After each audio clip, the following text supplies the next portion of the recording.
you ready?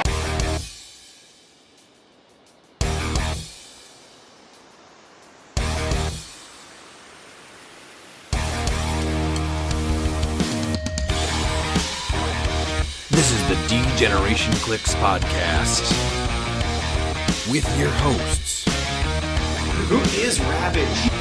Ryan Ruckman, Ravage. Hand me that bottle cap. Miles Kane, Hand me that paperclip. Grab that twine. Gum wrapper. Daniel Schwab, We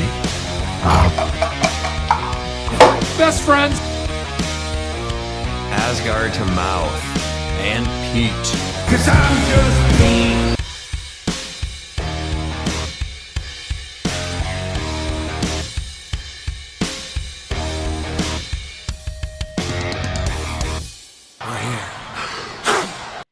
Welcome back to the DcX podcast. I'm your host, Ryan, and with me, as always, are Miles and Pete. Dan had a positive day, and his body rejected it, and he is sick tonight. Miles, how was your weekend? It's doing pretty good. It's not as good as Dan's because Dan's so positive, but yeah, no, I had a pretty good week. All right. Pete, Had what fun about you? recording, Oh, with, what's that? so I had fun recording with Mork. Yeah, On that was a good Sunday, time. So Pete, what about you? Well, I want to wish old Two-Finger Dan a two-finger recovery in his time of ailing. Seriously, Dan, we hope you feel better. My week's just been busy. I'm actually getting ready to start a little bit of a nice extended weekend. We got family coming over for Thanksgiving, and I'm going to fry a turkey for the first time. So assuming I survive that, I'll be back next week. All right, let's hope so. And then joining us for the first time is David Newmark. David, what's going on with you? What's up, everybody? Life's good. That's good. We had a blast this weekend. We did do our monthly game, which we'll go over a little bit later. But work is just picking up like crazy right now, so we are just swamped for the rest of the month. But let's get into why David Newmark is here. David, we are getting into the Icy Regionals. So for the Summer Tropical Regionals, there were 6 venues. For the upcoming Icy Regionals, you were able to increase the number of venues to how many was it? I don't even know what we're talking about. No, I'm joking. We are up to, and I want to make a disclaimer. I don't know if anybody heard this. Did everybody hear my disclaimer or no? I don't think so. All right, I want to make a disclaimer before I continue. These are subject to change at any moment prior to the start of this event. We are in the finalized steps right now. This is a pretty solid list. You heard it here first. It's a pretty solid list, but again, it is subject to change if anything, minor may happen. With that being said, it appears we are at 14. So we're trying to cover North America and some ice. Okay. What besides, so we are holding one in Wisconsin at our local store, Coliseum Games in Kenosha, on Saturday, February 15th. And I know Wes Summers has already announced one for Alabama. Are there any other stores that are solid for sure that you can announce yet? Oh, I'm so glad that you asked. Yeah, first off, WizKids has just been fantastic to work with, especially Ryan. Shout out to you, buddy. No And problem. the entire team over there. Everybody, everybody's been really great. There are some other solid locations, House Rules Gaming in Florida. Obviously, we're running one there. Highlander Games in New Jersey. cliX Collective in Northern California. We have Atomic Comics in Southern California. It looks like we have Comic Dimension in North Carolina. It looks to be like War Room Games in Nevada. We're looking at one in Washington State with Uncle's Games, I think it's called. Jay Patel is running that one. Great guy in the community. Okay. We do have one at Sci-Fi Factory in Texas. The IPF/Dial H is holding one in Omaha. J Major's got one going in Columbus. And I'm probably missing one or two just because that's me. But we've really tried to spread out. We still are getting people who are upset, that they don't have coverage. It looks like the tabletop teacher in Canada is getting one, and then we have Dionozio. If you don't know him, he's just an amazing dude, Dennis. He's holding one in Mexico, which I believe is Mexico City. Okay. Yeah, I met him. He's awesome. Really great guy. I love working with all of these people. Everybody's been great. There's probably a demand realistically to run 40 of them. We're just not at that level operating with WizKids yet. We're turning this faucet on. We're trying to do things slowly and surely to make sure we don't make any mistakes. And you're already increasing it from what, 6 to 14, you said? Yeah, 6 to 14. I've got another 13 requests right now to get more done, but WizKids and I have sealed the books on what we can do right now. Due to several factors. Sure. Well, I think everybody wants to get their hands on the that deceased Black Adam, which I think is going to be one of the most playable LEs since like Death Metal Wonder Woman or even that Pegasus Cap. It's so funny you say that because people are trying to like play it off like, oh, he's fine. And then, in some chats I'm in, people are already making, their modern teams using him like, oh, this actually works. It's like, yeah, I mean, it's kind of pretty good. So, and it's a winnable, 100% confirmed. It is not a buyable. It's not a $15 dark side. It is a winnable confirmed. Yes, that is great news. But besides that, overall, the pricing just looks fantastic. Do you think you can go over like just everything that's in a kit that the stores will be using to prize out the event? Yeah, so something that's really cool is the fact that we're able to, get this fresh new Hawkeye, if you saw on the Sky Cycle. Yes. He is the top 8 prize. Your Steppenwolf's going to be your top 4 prize. Your Black Adam's going to be your, top 2 prize.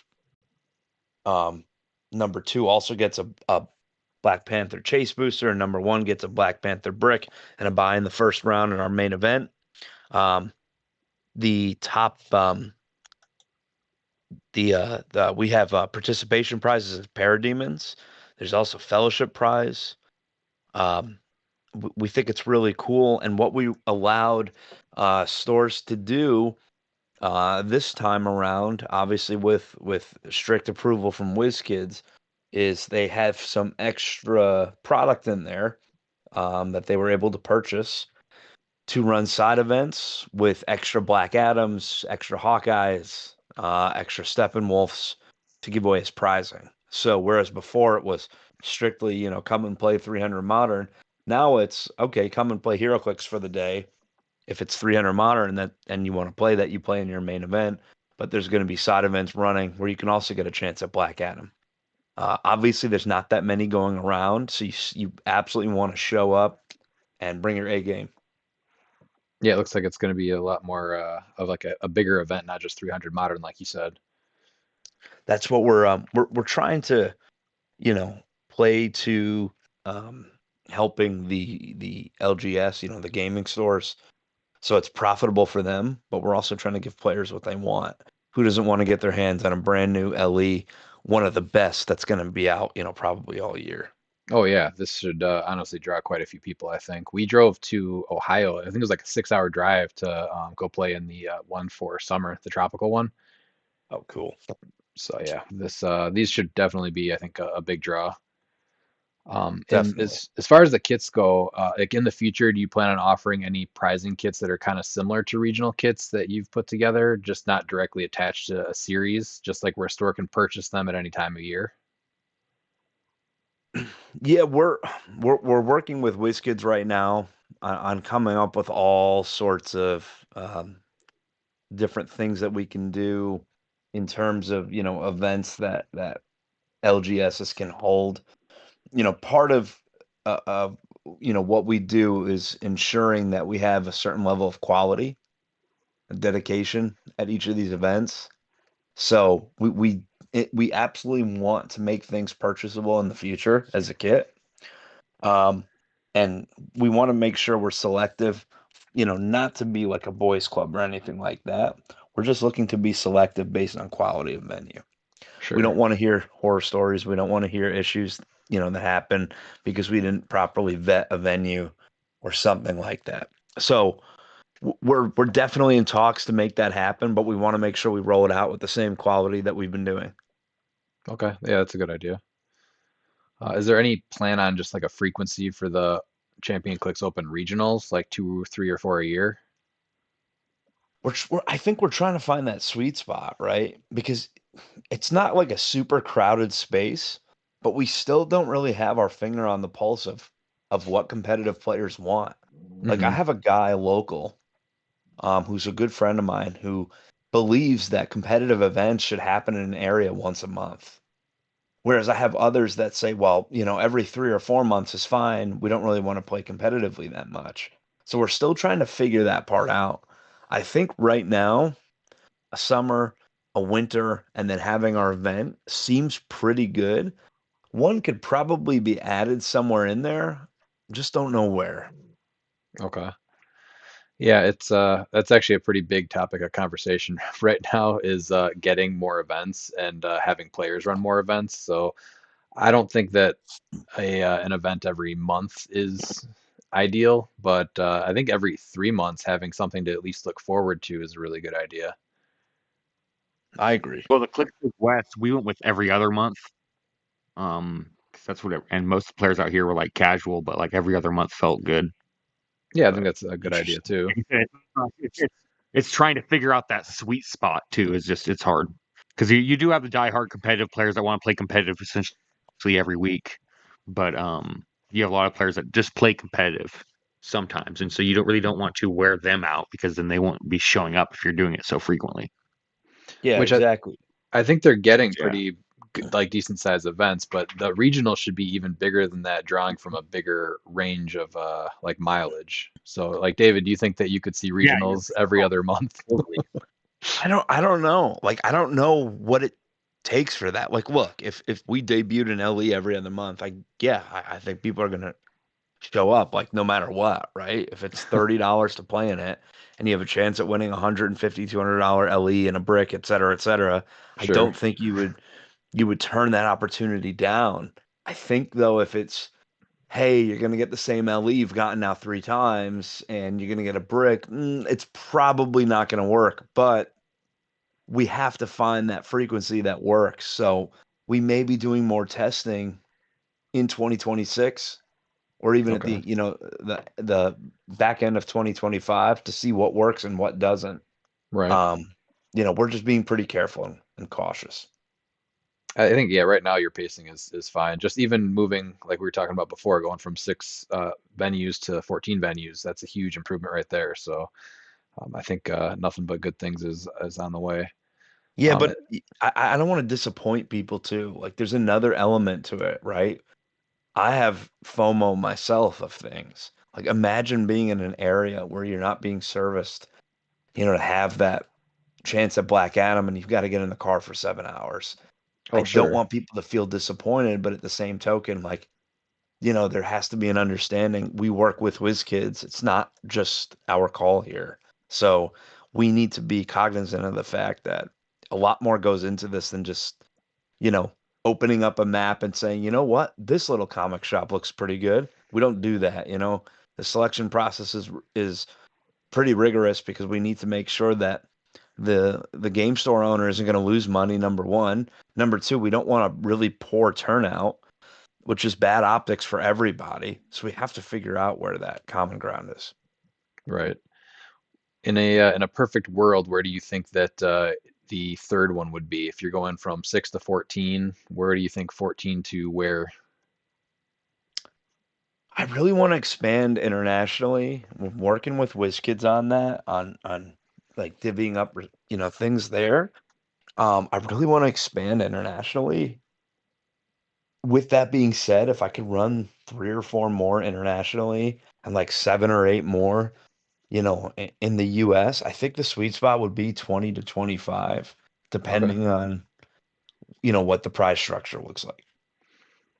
Now, what if you alternated so we were kind of talking about doing like every other month or something like that, but if the regions would alternate and the other ones that didn't get a chance of getting like Black Adam in 2 months, they would be able to run another one. Would that be a little bit more feasible, or does that seem not feasible? Yeah, I mean, there's definitely been talks of that, of, hey, let's get you on the next go around. But again, it has to pass. Like we vet these things, and it can't just be, Dave's Cards and Games is going to run a regional. Well, little did we know Dave's Cards and Games pulls 3 people on Saturdays. Probably Right. not going to be the best spot, right? No, that makes sense. So yeah, we're being strategic with this. And then this might be a small thing, but I personally like the flavor of adding like just tropical or icy to the name of the regionals over just summer or winter. So keep getting Nice. creative with the names because I find them very Thanks, fun. man. I have no shortage of that. The Spring Flower Regional, Yes. the Pumpkin Spice Regional. I'm not kidding. I will do it. All right. The We'll Pumpkin promote it. Spice Regional would be huge. Yeah, that would go over big in a lot of places. I just don't want to get I sued have by to tell you, Starbucks. no, Yeah. not at all. Yeah, I have to tell you, I am absolutely. This has been amazing news. Like, I am so blown away. You're doing a great job of protecting your brand. You're working with WizKids, and you are concentrating on all the right things, helping the local gamer store, making the players happy, making sure that everybody has a great experience, not just a chance to get a Con LE. Oh, That's thank awesome, you. man. You should definitely want to support this. We appreciate that. Honestly, it's really not hard when it's on it, community first.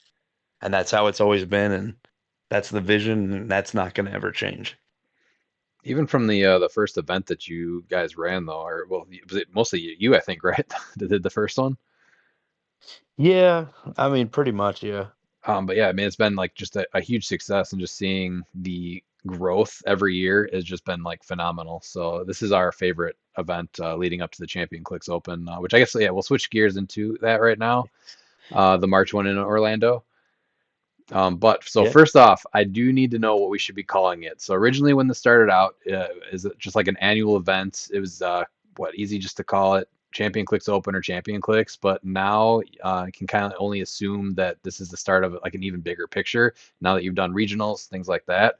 So we've been calling it just like the Orlando event or the main event. But do you have like an official name for the annual event? No, it's just, the ChampionClix Open, main event. And I Okay. know I should probably get more creative with that. So I mean, I don't right know. now, Everybody knows what the Super Bowl is, so it's not like that Wow. name's super creative. So the Wow. main event is the main event. I tip my hat to you, good sir. I mean, yeah, if it's the main event, that's fine. I don't know what to call it. So if it's going to be the ChampionClix Open main event, then that's what it is. Yeah, that's totally fine. I mean, we call it whatever we want. Maybe we'll call it the Orange Bowl. I don't know. There you go. Okay. Now that one someone might come after you for. Exactly. I'm ready. This year brings back the Thursday start day though, which I'm super stoked about, and goes through Sunday. Can you tell us anything about just the event breakdown of what's going to be ran during those 4 days? Yeah, so we're working on PJ and myself are working on the 2v2 format for Friday. Again, it's not set in stone, but people love the 2v2 format. We're obviously going to be running modern and sealed. Thursday, I may have a welcome casual event or BRs. Something to note, BRs this time are going to be different. We're going to have Con LE support. So it's going to be a totally different game. People love the brick BRs. So I Those think are we're going to great. now imagine a bunch of LEs being added into the pot there for the same price. I mean, I don't think anyone will complain about that. So we are really stepping it up. I did make some comments and I'm going to stick by them. I think it'll be the most prized out HeroClix event ever, I think. Or at least in the conversation of the top 3. That's a pretty good. I don't know if was a promise, a statement. It's a promise. Yeah. Okay. Yeah, last year was awesome. It just was like Modern had a full wall of just prizing. It was pretty amazing, honestly, to see and walk in that room.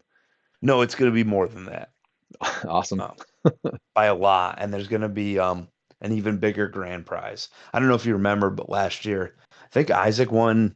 What is it, $1,000 or 1,500 or something cash plus a case plus a trophy and a carrying case. It's Yeah. going up this year again for the grand prize.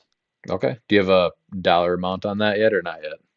I mean, I'm not gonna say we're gonna stick to this, but it's gonna be at least $2,000 cash plus plus. Okay. That's a pretty big number. Yeah, I'm not sure of any HeroClix tournament in any recent history that's had a $2,000 grand prize winner. No, not at all. Will Thursday be like a full day, you said, or probably It's just like a probably half gonna be a day? half day. Yeah, Okay. it's probably gonna be a half day. Um, and I think that's it's smart because people are gonna probably fly in Thursday morning, and you want to let them get settled and do what they got to do. Yeah, absolutely. Last year, though, there was a, neoprene map that went with the event. Or are we going to be seeing one for 2025?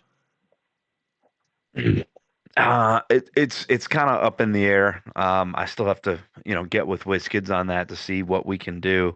But there's some, challenges and things that we have to go through before, we can discuss that or get on it. But I would love to. I have like 5 or 6 designs that I want to see through. So keep your eyes peeled for that. Is there any chance that those could get added to the regional kits in the future? I would If love that. Yeah, that would be a nice addition too. Because we've seen Yes. a very big decrease in the amount of neoprene maps getting released. Trust me, I would love nothing more. Rock makes some really good neoprene maps though right now in 2x2.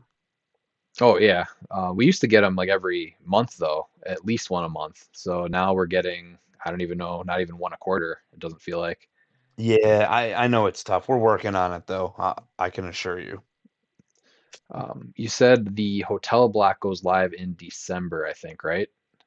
Yeah, we should have the hotel block live like early December. Okay. It We looks have we have a good amount of rooms, but we don't have a ton. pretty nice. How'd you decide on this one this year? Um, what we had somebody that we know that runs events there. It used to be the B, and then Marriott bought it and turned it into the Renaissance, and it was remodeled. So they have freshly remodeled rooms, which people are going to enjoy. It's right next to Disney Springs, which I had a lot of requests for. Hey, can we do it back at Disney? But we want it to be cheap, but it has to be right near Disney. We want it to be nice. We want the amenities, but we don't want to pay for them. No problem. We got you. So that's why Okay. we picked it. It's got a great space. We've got multiple ballrooms that we're going to have. And we have, and you heard it here first, we're doing something completely different, never done before at any HeroClix event. And we're gonna hold off on announcing that. No, I'm going to tell you right now. All right, Now, let's hear it. you're a wrestling fan, right? Absolutely. Anybody else on this podcast a fan of wrestling or fighting or anything like that? Oh, 100%. All of Okay. those things. All right. This is a work in progress, guys. This is a work in progress, and we're working it out right now, and that's why I'm telling you. However, we've got multiple ballrooms, right? So, top four, okay, for modern, and this might be also 2v2. We might do it for the final match and sealed, whatever it might be. Top four in modern, okay, is going to be placed in a certain room, okay?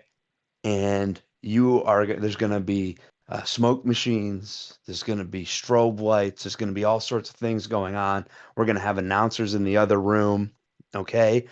You're going to be walking out like you see in the UFC fights to whatever song of your choice with your posse. You're going to get pumped up. It's going to be a blast. Everybody's going to be hooting and hollering, and then you're going to be able to play your game in peace.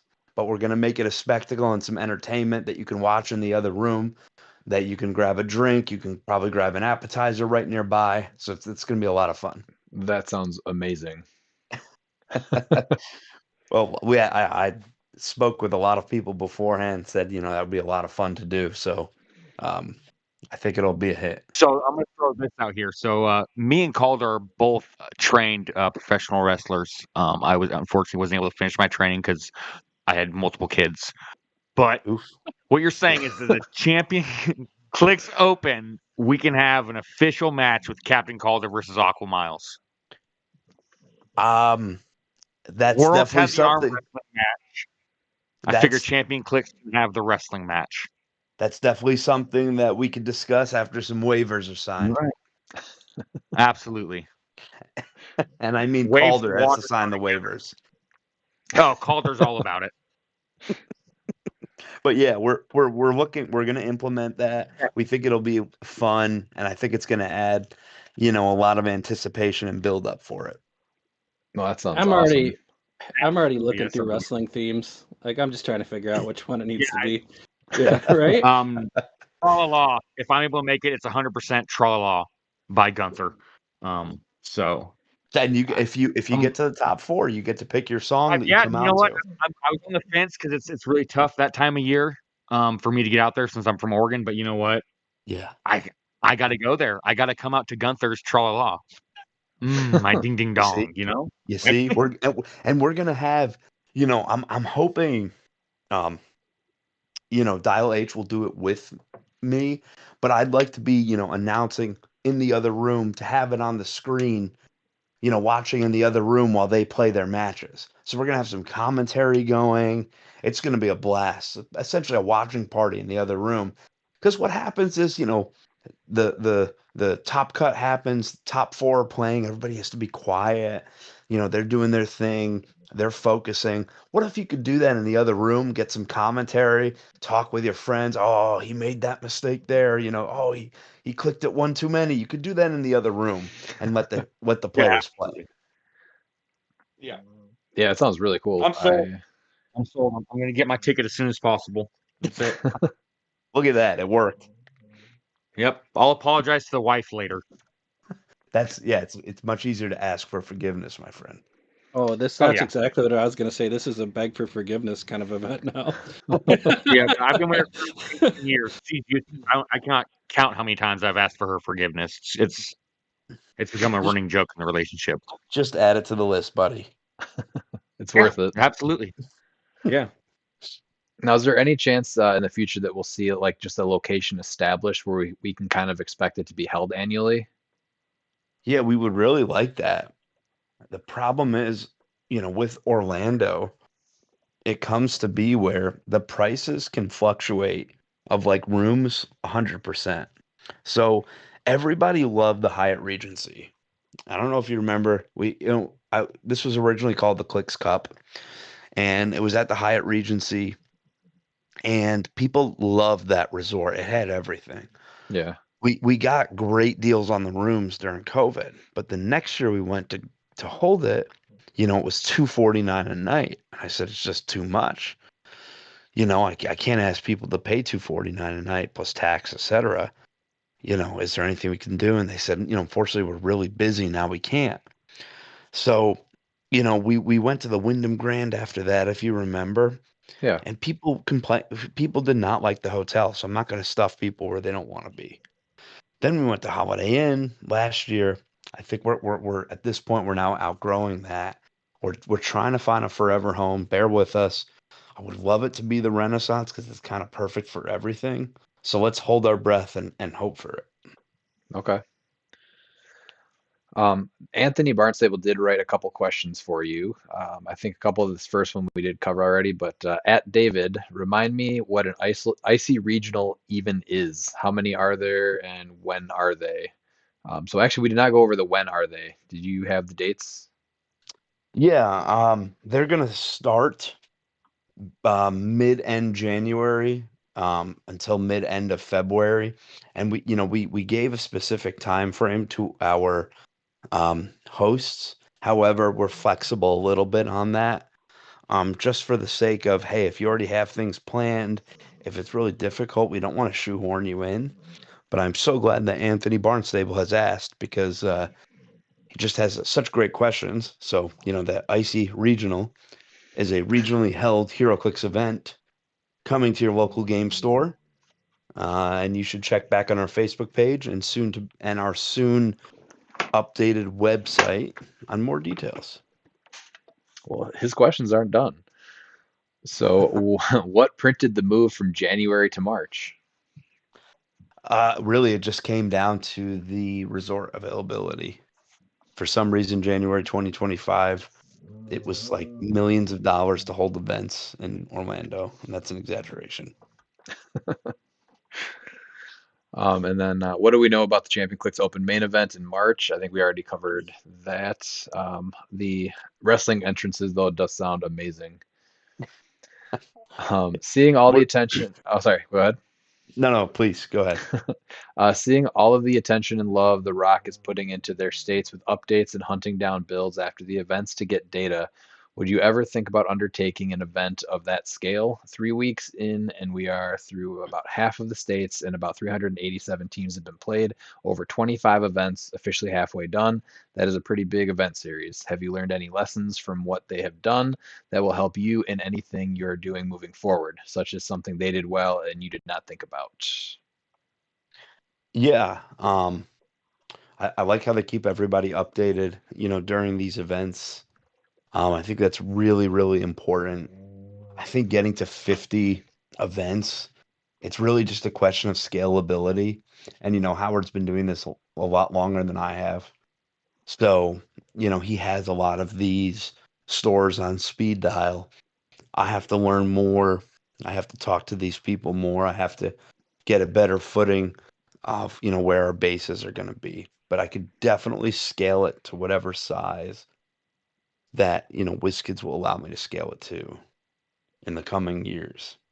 Sure. Yeah, I'm sure that this is just getting started, so it's off to a pretty awesome start. Thanks, Ryan. And then his last question is, does the D in Degeneration Clicks stand for David? That's a you question, buddy. Anthony, I'll tell you what the D stands for in person next time I see you. I have a feeling it'll be a very short conversation. Ouch. Oh, yes. Wow. Very We might, well, since we're wrestling fans, right, we have D-Generation Clicks, and we can have the offshoot like the Wolf Pack of the NWO. We can have Dave Generation Clicks. Oh, look at that. See? I'm in. All right, that's about all I had for all the ChampionClix Open stuff. Thanks for joining us there, David. Was there anything else that you wanted to add or throw our way? No, I want to say thank you very much for having me on, guys. I love what you guys are doing. Ryan, you're my favorite HeroClix family. You might be the only HeroClix family, so don't get too comfortable with that title, okay? All right, chill out. No, but thank you to everybody. Thanks for everybody listening. Also, thanks for all the support. It's the best community in the world. I'll stand by that.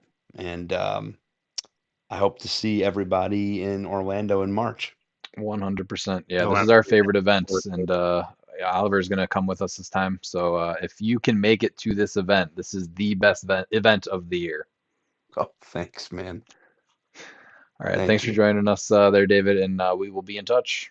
Take care, guys. Thanks again. No problem. Have a good one. Thanks, David. Bye. See ya. Bye, guys. Bye. All Dude, right. what a guy, man. What a positive, amazing event. And I'm hyped, and I'm now booking vacation days and checking flights. And I'm picking my wrestling theme to go in with. All right. Does And that I think it's got to be. I'm going Daniel Bryan, classic Flight of the Valkyrie. I think just the classic Degeneration X one would be pretty great. Well, I figured that's what you were going with. So either that, or maybe the New Age Outlaws, right? Oh yeah. Run DMC DcX Degeneration X theme. Like that's what it is. Yeah, the King of Rock. That's what. Or the King of Kings. Oh yeah. Too many good ones. Pete and Pete theme song for Pete. I don't think he's gonna go for that one. Pete, was If that enough Bookwood somehow to makes it, then he can play his song. Pete, was that enough to convince you to maybe schedule that in March? I'm rock hard. I'm gonna leave it at that. Just rock hard. And I am honestly, I've always wanted to go to one of these. Every time you come back from it, you tell me this is the best event. I've been to Worlds, and I have a blast at Worlds. So I can only imagine if you're telling me this is a better or a Mhm. different experience. Like, I think this is something I'm gonna have to do. I agree. All right. The final CLIX League West event happened at CLIX Collective, and we do have the top 8 from that. Looks like 11 people played. So the first one here is Ray Bickham Olvera, who he played a team called I Like Sharks. Going 2 and 2, it was a prime camo with Bucky's arm, the butterfly, then what was this? The Death Metal Wonder Woman with trick arrows, the Wolverine on the bed from the Iconics, and Per Degaton. Sideline was Major Logan and Mern. Camo is really picking up speed ever since rotation, I which is think good so to too. see. Yeah, which is good to see. Yeah. He it wasn't his time before rotation, but he's seeing it now. Hmm. I'm just like that he has a shark on a team name that I like sharks. That is in fact accurate. And I like to see Bed Wolverine getting play. He's not. Yeah, he's not even that bad. He's No, he's good. just he's a super fun piece. Do you want to bring us to 7th? Yeah, it's extremely simple. It's Doomsday. That's the team name, and it is Doomsday at 300 points with reverse flash on the sideline. That is simple enough. And then coming in 6th was Ryder Bullard. He has Did I Do That? Also going 2 and 2, it was Prime Beetle. Then King Deadpool and Elsa Bloodstone with the trick arrows. Man Thing from Next Phase, the non-prime. Green Man with Avatar of Khonshu. Jennifer Kale, the Timebreaker Pog. Madison, the rare. And then a Weasel Pog. And then the sideline was Kathan and Khonshu. Good Uh, mystical team. Oh yeah, I I'm like not it a sure. lot. I like Prime The Beetle, more and so more I'm seeing it played, yeah, it's almost like Blue Beetle at 45 might be the right play, and it's crazy to say that. I still disagree on that. I know that he's got a good trick with the, what is it, taking away the power, the threat Yeah. adaptation. But Hmm. I think that for another 30 points, what he can do above that is just way better. And then you have to either double or triple tap him. So I'm gonna stay on that until I build with him and I don't like it. But keeping Jennifer Kale with Man Thing, I think, is definitely the play too, because before she was just getting killed too easily. So I think that's a good combination there. Man Thing is required if you're playing Jennifer Kale. I Yeah, just don't think you play her without him. no, she just goes down too fast, but she's so good. Yeah.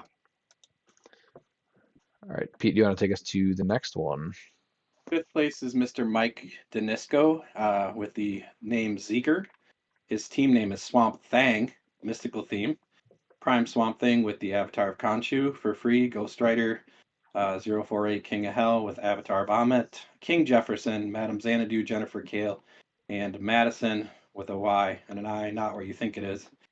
And then on the sideline, he's got Amit, Kathan, Khonshu, Poseidon, Werewolf by Night. And Miles is the barrel band in this version?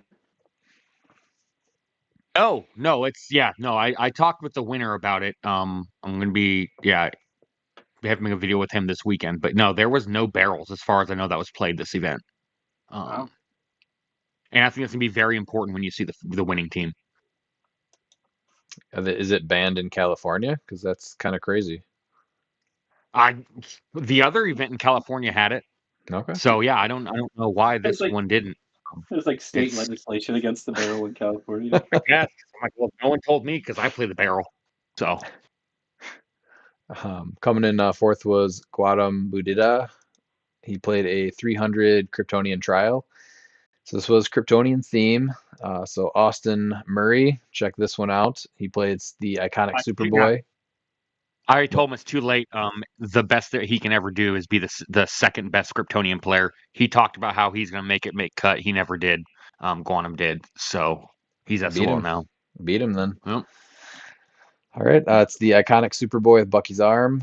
Comet from the Super Pets box set.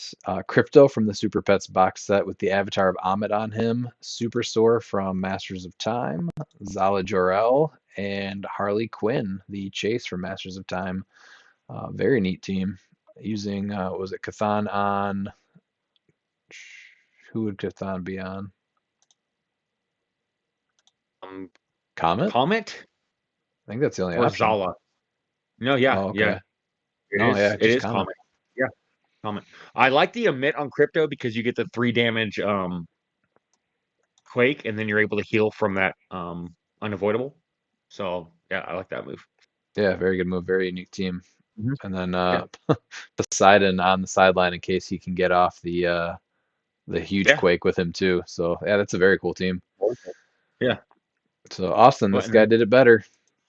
Yep. It's just sorry you're no longer the Superman fan. All right, And Miles, the going to bring third, in into third. yeah, yeah, third place we have Sean Council with Kingpin Me Down and Love Me. This team is Butterfly, Prime Kingpin with Motorcycle, Death Metal Wonder Woman, and 3 Daredevils. All 3 at 30. One with a trick arrow, one with Bucky's arm, and one with Peacemaker's helmet. And his sideline is Harley Quinn, Myrn, and Orb. And he has Nifty Barrel. There it So is. Okay. There it Yep. is. I like this team quite a bit. yeah, he's going all in with Daredevil, getting the bonuses from Kingpin. I mean, I think that's exactly where Kingpin really shines. I don't think you need to go all in on making your entire team benefit from him. Giving those 3 Daredevils toughness and +1 to their attack and damage, I think is good enough. Yeah. Just when you thought they couldn't be more annoying, here they are being more annoying. The Yeah. them with the traffic barrel also is just huge in stopping them or stopping the opposing team getting to that prime kingpin. So yeah, they're pretty helpful in that. I think honestly, if you can just play, would you knock them down to 20 points and add 1 or 2 in some way? I mean, maybe. So if you knock them down to 20, then that gives you another 30 points. So you could technically play 1 more at 20 and then give them another equipment. I'm not quite sure there is. Is there any other I guess a god. You could put a god on one of them. Yeah, get a prob or something. Like Or put Conchu, Well, yeah, for prob and you could just play 1 at 30 then too, right? So you'd oh have yeah, 3 20-point and 1 30-point, and that's, I mean, they're such a great piece. You're not going to be upset about it at all. So No, but getting that prob on the team I think is huge because I don't think they have any prob on the team. I mean, Death Metal Wonder Woman gets it her second click, but you'd have to bring in Orb or Harley Quinn for the prob. And yeah, but I mean, it's 3 Daredevils. I mean, they're hard to come by. So I mean, I understand that. It's kudos for him even having 3 of them. oh yeah. No, I like this team a lot. one guy on this podcast has 17 of them. I have 5. Oh, that's like might Plus as well 12. be 17. All right, then second place was Brandon Weber playing Diana Goodstuff. So this was an unthemed team with Butterfly, Caveman Wally West with Bucky's arm, Diana with the Hell Cycle, Kong with Avatar of Khonshu, Space Ghost at 30 points, and Perdegaton at 20 with Avatar of Towerette. So the big thing here, and I saw this get played at Red, White, and Clix too, it was basically just Diana flies up on the Hell Cycle, and then you place Kong, and then Kong gets to go off. So it's nice to see Diana getting some play. I have an extra one if somebody wants to buy one. So it'd be nice if her value went up a little bit. I think Daniel was looking for one actually. Oh, was he? I got him one. Oh, okay. Yeah. Yeah. Also a pretty unique team though. So it's cool to see some of these other pieces getting played also. Yeah, but once again, no barrel. And I think that was huge in how this team operates because the barrel would have been able to shut off Diana's depending on the map. So there's only one team with the barrel, but it's a great team, for sure. Yeah, it just gets up in your Lucky. face and it's ready to go. Mm-hmm. Yeah. All right, Pete, want to take us to the winner, Paul Cote, who went 6-0. The Paul Cote had taken the day. His name is Peepers. His team name is Roots Remain. It is Scientist theme, so Swamp Thing 047A with the motorcycle, Harley Quinn, Poison Ivy with the trick arrows, another Poison Ivy, Harley Quinn again, the 051 version, and then Perdegaton.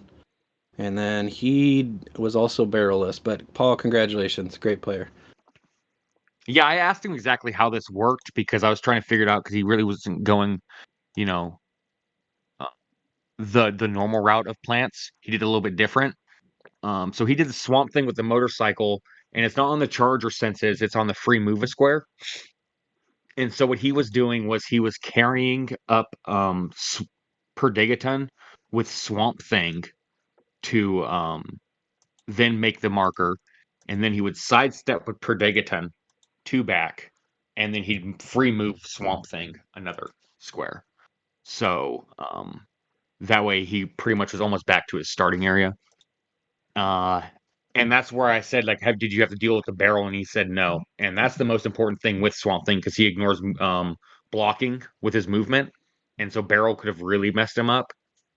But I really like how he does his team, because he's not dependent on placement of plants, so they can't just go and destroy the plants. He's going to just go and make it on there. So it's a nice take on plants, and this just shows that there's more than one way to win with plants. But this is the second of the 5 that actually won with Swamp Thing. So, Swamp Thing is for real. He is. So I actually look forward to talking with him, and I'm trying to get other interviews ready for the other winners, because I'd like to go and really get into their mindset and to see exactly what their their local is. Because if you look at all 5 events, like, it's built different. Even though it's 3 states that are real close together, it's ridiculous how, even from the same state of California, how the meta is different. So they had 11 people. We just went over the top 8 teams, and they cut to top 4. It looks like. How do you feel like? Honestly, a lot of these teams looked really cool, and it was very cool to see a pretty wide field. Do you know how competitive they all matched up with each other, though? Were there some I'm pretty not big too blowouts? sure. It looks like if you really look at it, the only people to really blow anyone out, it looks like, is Brandon and Paul, because they had 1740 and 1335 points respectively, and I think the Kryptonian team is the only other one with 900 plus points, and then third place was 600. So it looks like a lot of the games were a lot closer, Yeah. especially with 4 games to cut. So yeah, I'm going to be asking Paul about that and see how his games went, because I know for mine, for instance, I was the only one to really do full wipes. You had a few rounds where maybe one person did, but most of the games went almost to time. So, and you can tell by the score discrepancy from the players. So, I mean, just from looking like this, it looks like there's a lot of games that were really close. So, but I will know more when I talk with Paul. Just looking at top 4, though, here you have a Kryptonian team, a Kingpin team, a Diana team, and then a Plants team. So a lot of times in the last, I don't know, year to last 5 years, it's been the same, like 3 out of 4 teams in the top 4. So it's very fresh to see that. Well, now I think there's been, how many teams? I want to say with the 5 events, there's, I think, 60 teams, probably closer to 70, 65, 70 teams from the 5 events. Me and Paul are the only ones that play plants. And if you look at all those teams, there's really not a lot of similar builds, except for I think there's a few Black Lantern builds that are exactly the same, but that's because it was from a play group. So yeah, it's people are sky is falling. I know Beetlejuice and everything is going to change it, but I think the meta is actually in the healthiest place that it's been in quite some time for Modern. So yeah, I agree. I look forward to seeing how it grows. All right. And then this last weekend was our DcX Monthly Invitational Championship. The following is a last man standing match. A last man standing match. Last man standing. A last man standing match. Last man standing tonight. For November, the keyword was warrior, and the special rules were every figure must be equipped no matter what, even if they are tiny, a giant, colossal, whatever. And each piece gets up to 10 points for that equipment that doesn't go towards the build total. So Pete went in the champ, but he did not walk out the champ, as that was my number 1 goal. Pete did not get back-to-back wins, and that was the most important thing. But Was here, it though? yes, that was the most important thing. Winning was second. Winning was secondary to me, at least it was. So, but here are the placings and the teams. So Oliver got pretty aggressive. He came in 7th place. He saw the what was it? The Thanos from Secret Wars Battle World, and he got really excited seeing the 5 printed damage on him. So he went with the Secret Wars Battle World Thanos with the Power Gem, and then the Prime Wonder Woman from Batman Team Up with the utility belt and the Green Lantern ring, and then the new Misty Knight from Black Panther, and he put the Remaker and the Spin Ring on just because she has a little bit of support, and she seems like a good way to spend 30 points. But he got pretty aggressive, and it did not work out for him, and we'll get into that in a little bit. Coming in 6th was Pete. Pete, what did you play? I played the Batman of Zur-En-Arrh with the Power Gem because it's a piece that I've wanted to play a lot.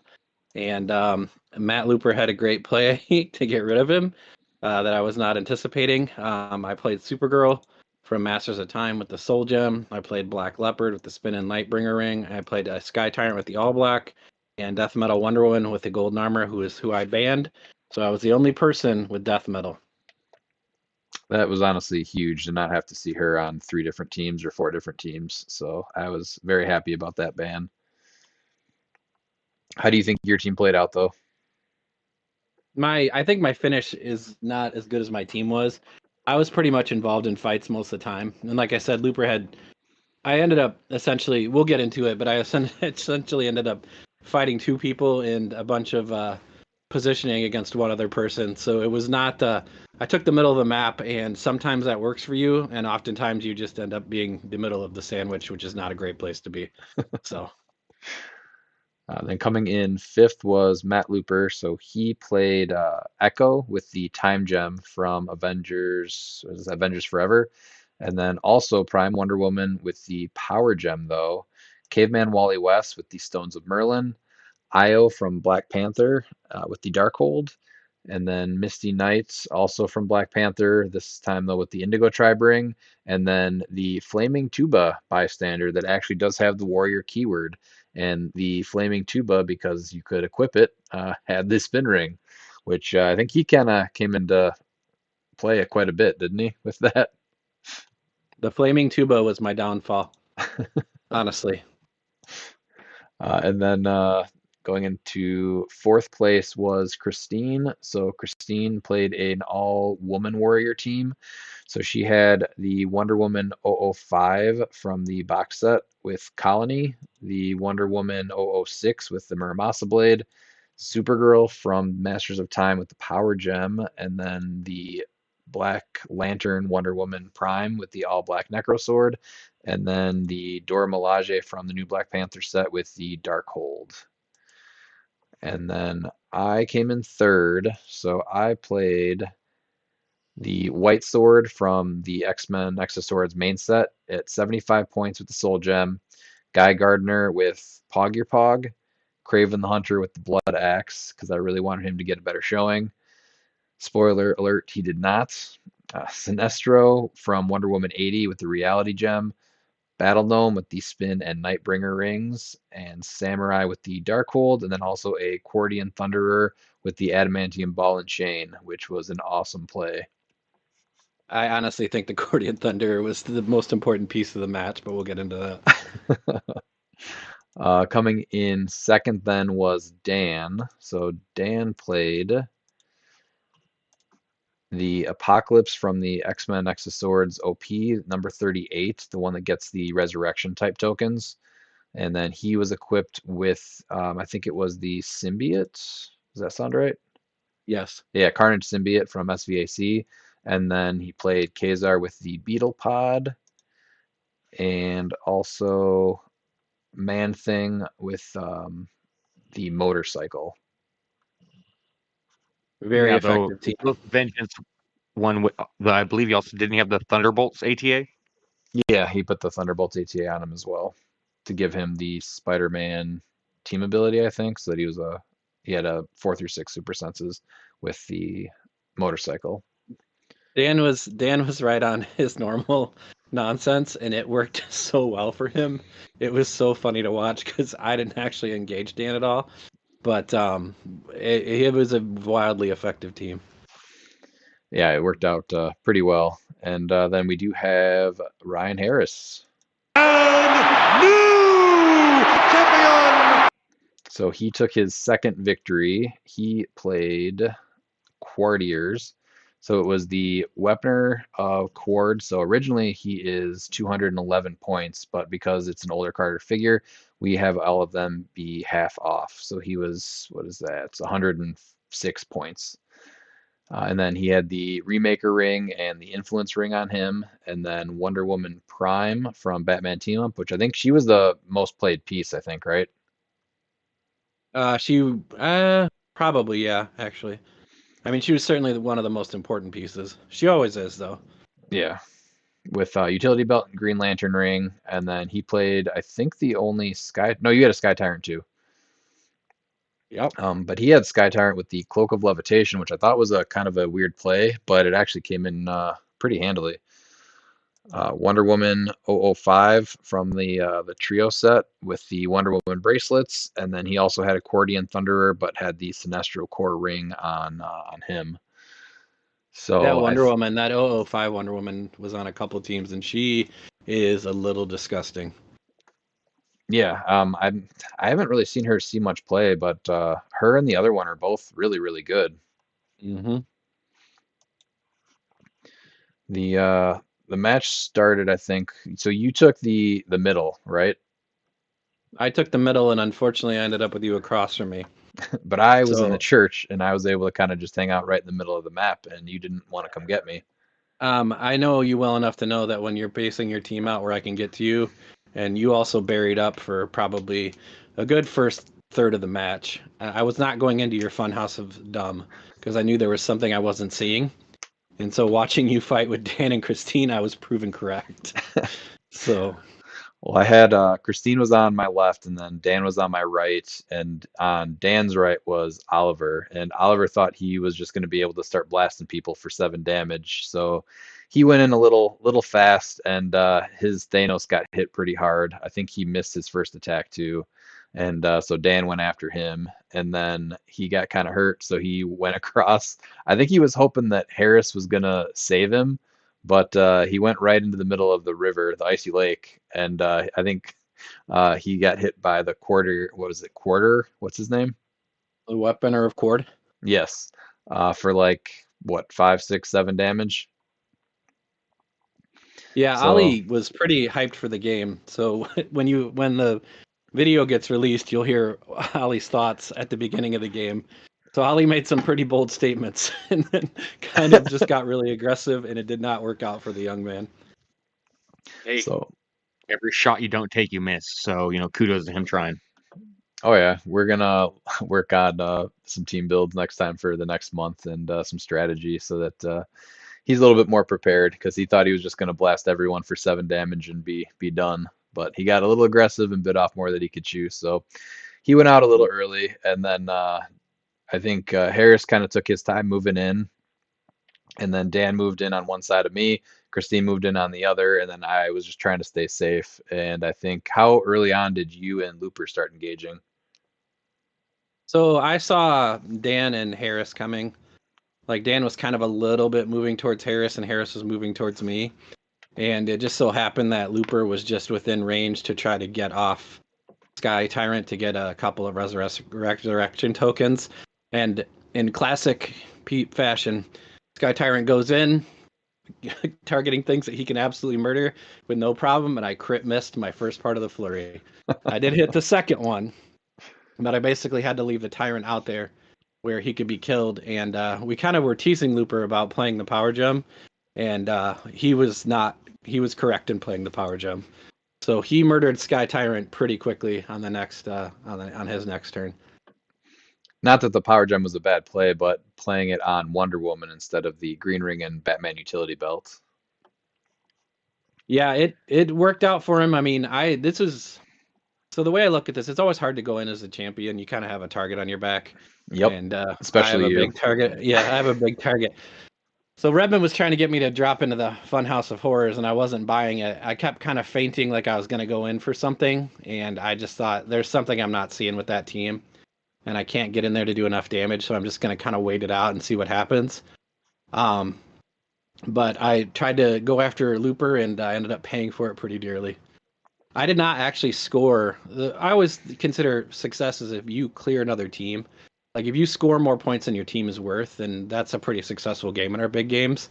And I was sorely short of that. So by that point, then Looper and I had to come to a cease of arms to deal with Harris, and we did not do a very good job. I think Harris was basically walking into the end only losing Accordion Thunderer. So Yeah, he took you guys both down pretty handily, I think. oh yeah, 100%. I had Christine kind of swoop in on one side of the church on me, and she took out Craven. So unfortunately, I think I'm gonna have to retire Craven because he just has terrible showings, even though he seemed like a really fun piece. Yeah, And you spent a lot of time handing out prey tokens on me that never mattered because that was Craven got sad. evaporated in one turn. So yeah. And then and Dan was sneaking up on the other side too, so I was not going to get stuck between Christine and Dan because that sounded terrible. So I tried to move a little closer to Christine, and then I just locked in with her, and I was actually able to, I think, hit her pretty hard. Her rolls got really bad though, so it ended up being pretty rough for her, and I was able to kind of take her team apart in I think what 3 turns probably. And Yeah. then she just had one of the, I think it was the 00, there was the 005 Wonder Woman and the 006 Wonder Woman, and it was the 006 Wonder Woman that she had left, and she kept hitting her super senses on her, so she stayed alive.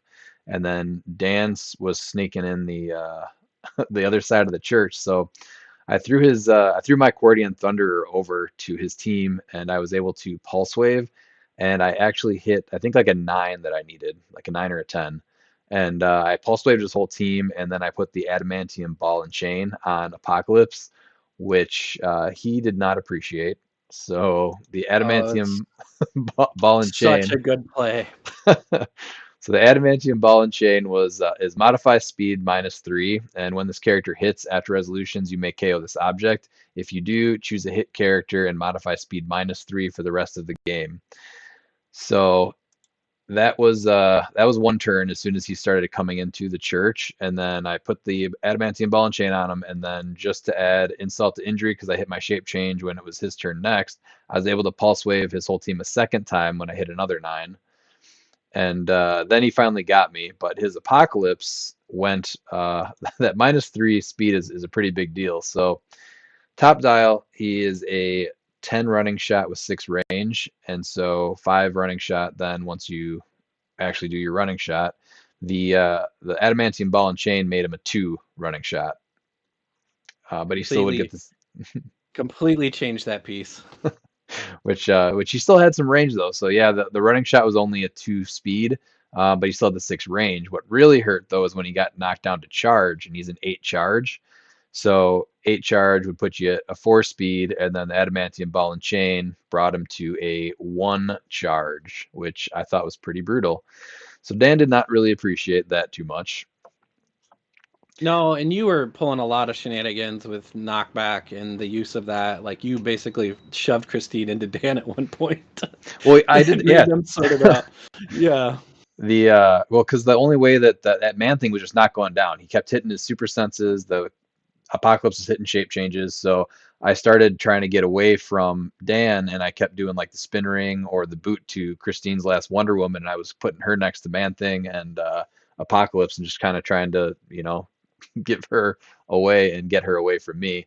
So eventually, that's when Christine got taken out, and then Dan and I just kept kind of going back and forth, and Harris was just waiting for us in the back of the church or the front of the church, and eventually it was down to I got Kazar and Man Thing, and then Dan just had Apocalypse left, and then I had who did I have left? It was Battle Gnome and the White Sword on his low dial. White Sword took a little damage in the beginning, so I was never able to get him back to top dial. I think the best I did was get him back to his ChampionClix in the middle. And then he took out White Sword, but I was able to swap out the Spin and Nightbringer rings on Battle Gnome for the all black Necro Sword, which that was very fun to have on the Battle Gnome. Dude, the Battle Gnome is good. He's good in Modern. Like, watching him, I think you put Tauret on that thing, and you just have support that nobody can outwit and nobody can target until you do something with him. I watching you play him, I was like, wow, I have to own that piece now because that's way cooler than I thought it was. Yeah, he was a lot of fun. I think I have 3 right now, and then I think I have 3 that are on the way also, at least. So expect more battle gnomes in the future. So That's after the I real got reason why Dan's not here tonight. It's because of what you did to him with the battle gnome. I mean, let's be honest. He's not sick. He's humiliated. I bit off more than I could chew with Looper. The tuba, that stupid flaming tuba, I tried to crush it with the Tyrant, and that was my crit miss. So my second hit, I killed his Misty Knight, I think he had, Yeah. and got away. And then his Wonder Woman destroyed my Sky Tyrant. His team did, between Wonder Woman and Echo. And then he got the tuba next to Batman of Zur-En-Arrh, who was like just hidden the whole time. And I did kill his Wally West pretty well. And then he just spun Batman of Zur-En-Arrh out of the stealth, and then I just watched him get melted. Because he hit him so hard. He went through his whole dial, and I revived him with Wonder Woman. And I healed him up about pretty well with Death Metal, and then he was just dead literally the next attack. And I was like, well, there goes 70 points of my build. But Batman Zur-En-Arrh is wildly fun to me. I still love that piece. I was left with, at that point, I think... He hates Black Leopard too, so he killed Black Leopard as soon as he could do it. I had Black Leopard and Death Metal, and at that point we kind of had to deal with Harris, and so I kind of charged over and attacked Harris. Actually maybe Harris killed Black Leopard. I think Harris actually got Black Leopard, and then I missed a charge breakaway because I hate doing that, and pretty much Supergirl was dead after that. And then I was left ultimately with Death Metal, who I could not hit an attack after that. So it was just watching the carnage, like, because I couldn't heal her back to her top click with the golden armor to just take the 1 damage after Supergirl died. So that's how I went out. Was ultimately Harris murdered me, and then I think he took care of Looper right after that. Now, did you guys take any of his pieces out at all?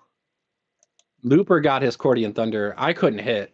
At that point, I tried. I sold out to base this Cordian Thunder and everything else. I was trying to avoid the Icy Lake because every bad thing was happening at that point in that lake, and it just wore my team down because I think I fell in the lake or I was in the water every time, so I was -1 to things. Yeah, that hurt. He after he took care of you guys, then he kind of stood outside of the church, and Dan backed off with his Apocalypse and tried to kind of fight back and forth a little bit. And then I was hoping to kind of team up with Dan and try to take out Harris, even though it was going to be a losing battle probably. And I think Dan still was a little mad about the adamantium ball and chain, so he didn't let that go until the very, very end, I think. And it just came down to Harris was able to come in the church, and then we both just went and tried to hit him.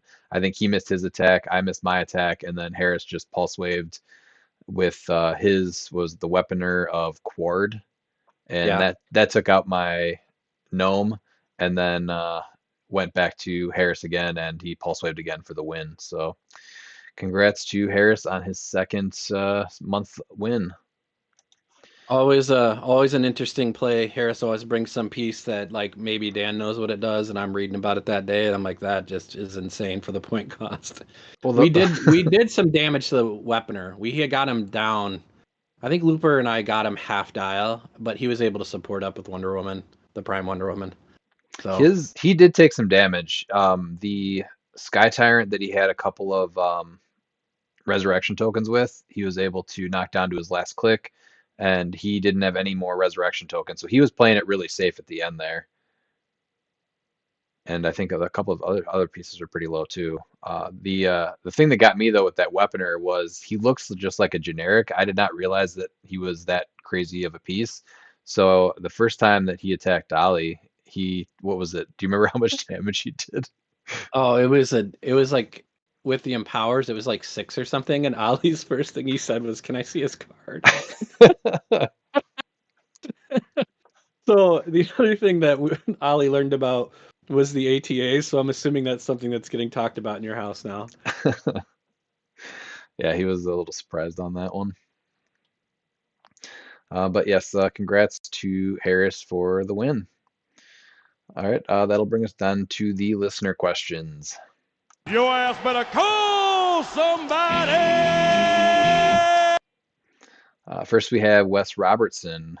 Going into Thanksgiving, Wes wants to know, what are you thankful for this year? So I would say the amount of positive feedback we've gotten from everyone just listening to us and sending us messages, and just the overall success that we've had since we've launched all this just in April. I think that is probably what I am most thankful for this year. How about you guys?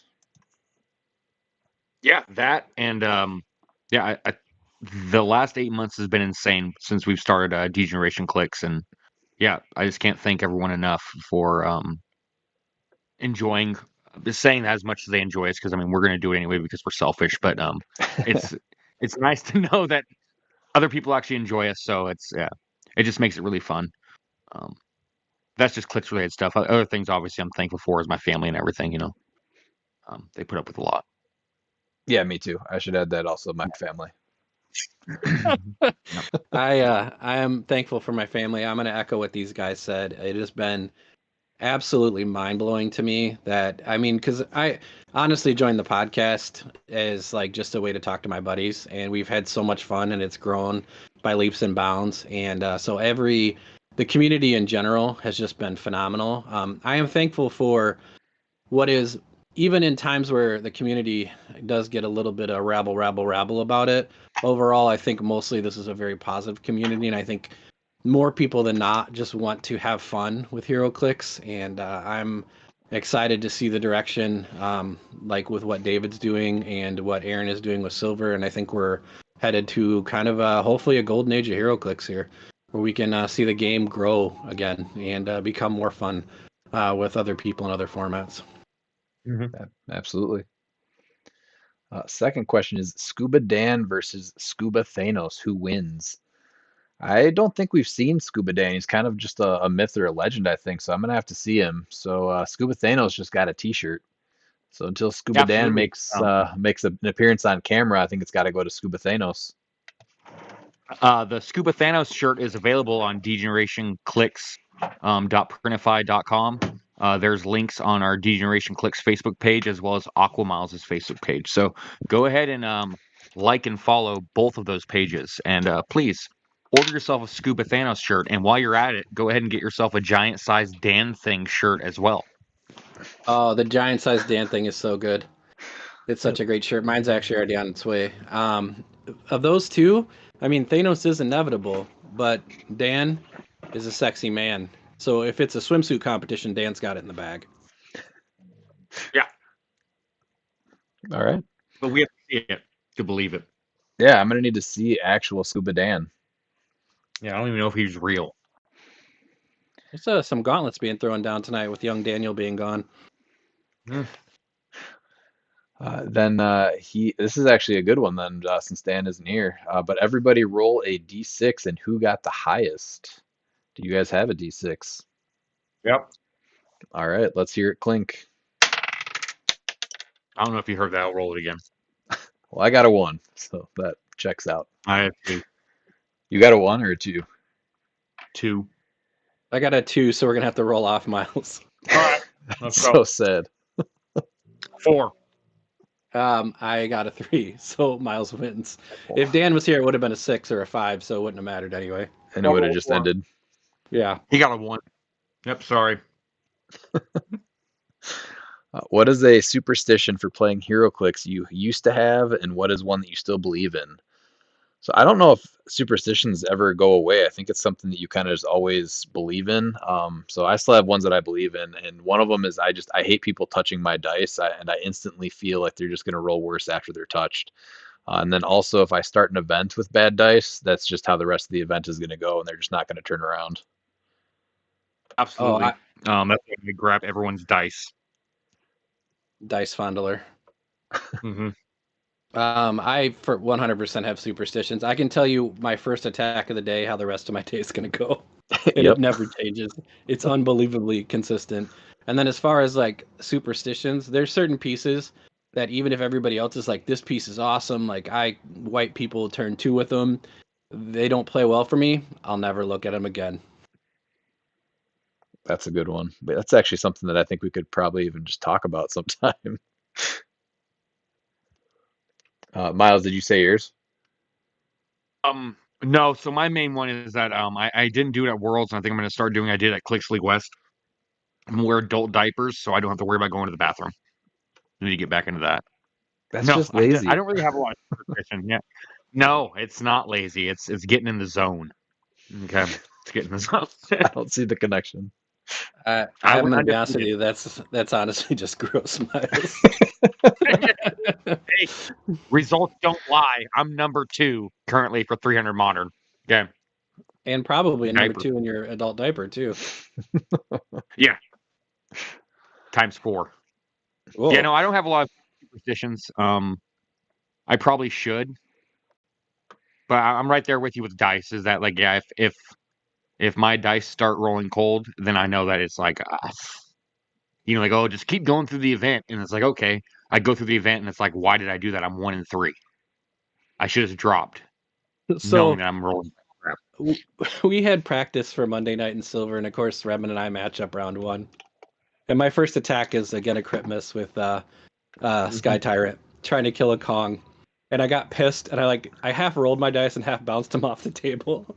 Like out of frustration, and it ended up being a 9, so I actually hit what I was targeting. And neither one of us said anything, but I could tell at that point Redmond knew I was already pissed at the game because of the crit miss to start it. And then it kind of turned around. I had a lot of good fortune.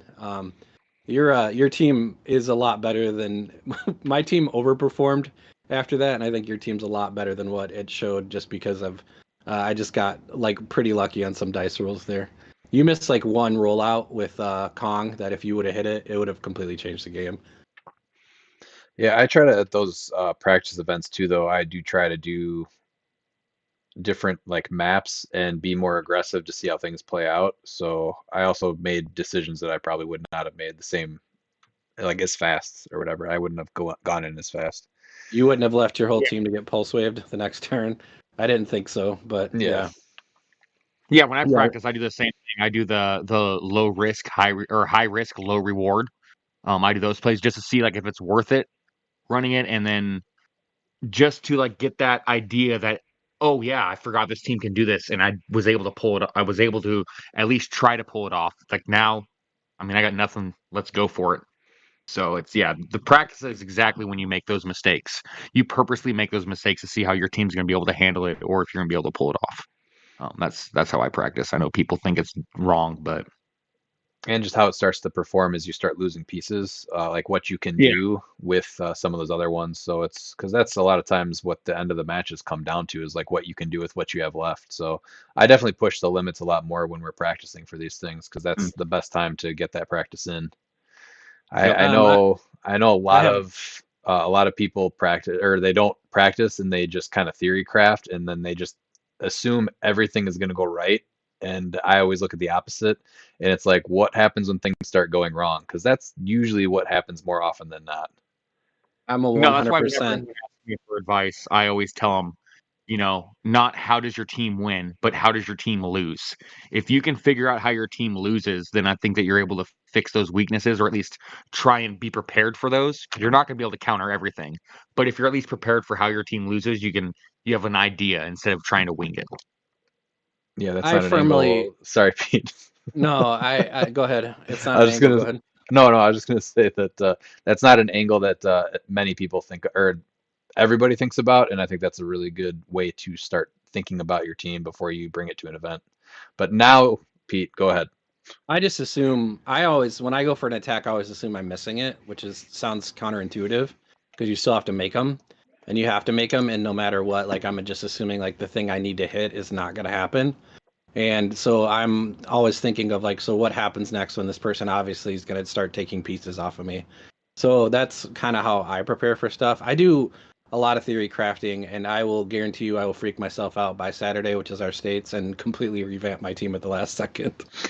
Guaranteed. It's already happening. The panic is set in, and it's only Tuesday night. And then his last question is, can we as a community just agree not to use Beetlejuice in competitive matches, regardless of how WizKids rules? So what are your guys' takes on this one? So mine's going to be not really a hot take, but so for me, I'm going to put him on my sideline. And then depending on who my opponent is, and if we have a gentleman's agreement to where I won't bring him out, I won't bring him out. But I'm always going to have that option because you can't trust everybody to have that gentleman's agreement. There's always going to be that one player. And so you got to be prepared to play against that one player. So even if you have him on your sideline, it doesn't mean that you take him out. It's just there for just in case. But 100%, I will have a gentleman's agreement if they agree not to bring him out either. So, but the bigger issue though is people are bringing him in with autonomous characters, so they're already building with that in mind on their team. Yeah. No, it's yeah, that's if it's going to get fixed, the one thing I think it needs fixed is first off is that you can't take autonomous actions. It has to be a power action. Or I a think that standard sideline character. action, yeah, standard character, I think. And then it's really tough because I think that no free action should be only if he's on your main force. Oh, that would be. Well, is there any other reason to ever bring him in then? You want to watch 100 points go away because he'll come in on click 5 or 6 and get worked on my team every time. Yeah, no, that's why you're going to go ahead and if he comes from the sideline, I know it's going to add a little bit of wording, but they've done this for some of them. You make it standard character, and then he's going to work like Merlin to where you get free actions for the amount of actions your opponent has if he's on the sideline. That way, you're going to encourage people to still play this figure main force because he's extremely good, but it's not going to be as broken as it is right now, bringing him with autonomous. Just shutting down globally, I think, is a little bit too much for autonomous actions. And I know they say there's 5 points, but it's like you can kill a butterfly. You don't need to kill, a tiebreaker for 5 points. You can just kill a butterfly. Right. And that would be good too, is that if you had to do the unavoidable to a standard character, I think would be interesting as well. Yeah, that would be or a better non-bystander. Non-bystander, there's something I have to do. I think that has to be standard. Because, does it say other? Because this is where it gets interesting. Let me read it before I speak. Deal another. Okay, so it says deal another friendly character unavoidable damage. So if you said another standard character, I think that really changes things. Instead of bystanders. Yeah, that's something that's going to be abused too, for sure. That's just easy. gonna- And yeah, butterflies everywhere. Yeah, it's going to be how they have to word it because it has to be not time breaker and not bystanders. So, yeah. Standard's the easiest way. Yeah, but you can work around it to where you don't have any standard characters. I don't think So as he is now, I don't think it's how he will stay. I think he's going to come out and he's going to make a big splash, and then people are going to say this is really not what it was designed to do, or it's too effective, and I think they will do something with it. I don't know what that is. I think those are all great ideas. I just got it. It's this. You can only take that power action once per turn. Boom. I think that makes it a little bit easier. And then he comes in on the third once turn. per turn. Yep. So you leave it as is. You just say that if you just on your sideline, friendly characters have once per turn power. Give Beetlejuice a name token. Yeah, that'd be an interesting way to fix it too. I assume he's being watched. Oh yeah, I think they've been so responsive with this stuff. I mean, look what they did to Kong, and they still but people said he wasn't playable, but he is. He's an iconics, so like you don't want to hurt sales, and so I think that's why the errata for Beetlejuice I think is a lot harder to do correctly, because depending on the errata, it's going to completely make people not even buy them, and so they're going to not make any money. And so like that's another thing too they got to try and realize is how to make this character still playable. I think once per turn, the give Beetlejuice a name token. I think actually I'd be fine with, and they can keep him as is, even if it's an autonomous action. It don't matter. It's gonna take you 3 turns. So Yeah, then people I still aren't think going extremely full good. in on that gimmick of autonomous. But honestly, if you're the type of player building teams like that, where you're bringing him in turn 1 or whenever, just because you're using time breakers, or what's that other person from Sherlock? Irene Adler with Irene her Adler. bystanders. Yeah, same thing. So if you're the type of player that's kind of doing that, then I think that's part of the problem. So just stop it. I like the gentleman's agreement. I I like the like that nuclear too. option, the Cold War version. You have a nuke, I have a nuke. Let's not do that to each other. Yeah, but you need him on your sideline just for that. There's you can also do the Black Panther route, but I mean they're obviously going to fix him, and I'm going to go with once per turn. I think that's going to be the easiest way to make him still playable, still worth putting on your sideline. Dude, the sculpt is awesome. Like the Iconics line is something that they need to keep supporting, and they just need to be a little bit more cognizant of how stuff is going to get abused. But I love it. Now it looks like a Nutter Butter to me. Does it look more like a Nutter Butter in person? Because I have not seen him in person. A Nutter Butter? Yes. I think he looks perfect. Honestly, I think he's great looking. Yeah, he looks really cool. Here I will. I'm looking at it right now. Yeah.